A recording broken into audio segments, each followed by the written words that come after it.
Russian leader Vladimir Putin stresses that the root causes of the Russia-Ukraine war must be eliminated for a sustainable peace deal between the two sides. In order for a Ukrainian settlement to be sustainable and long-term, the root causes of the crisis, which I have just mentioned and which I have repeatedly mentioned before, must be eliminated, Putin said on September 1st during the Shanghai Cooperation Organization meeting in China's Tianjin city.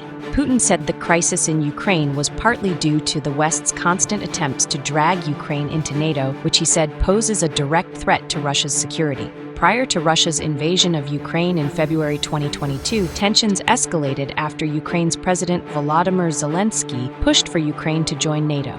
NATO was created by 12 countries from Europe and North America in 1949 for the purpose of promoting democratic values and enabling members to cooperate on defense and security-related issues. Its membership had been steadily expanding eastward toward Russia and increased to 30 members prior to Russia's invasion of Ukraine. Finland and Sweden joined NATO during the Russia-Ukraine war, and NATO now has 32 members. Putin also said during the meeting that the 2014 revolution in Ukraine was a coup to remove Ukrainian political leadership that opposed NATO membership. The then Ukrainian President Viktor Yanukovych rejected the political association and free trade agreement with the EU, choosing closer ties with Russia, but was removed from power after the Ukrainian parliament's unanimous vote in February 2014. During 2014, Russia invaded and annexed the Crimea Peninsula after pro-Russian counter-revolutionary protests erupted in southern and eastern Ukraine, and also seized Ukraine's eastern regions, Donetsk and Luhansk, after Russian paramilitaries, believed to be under Russia's military control, stormed government buildings in the Donbass war.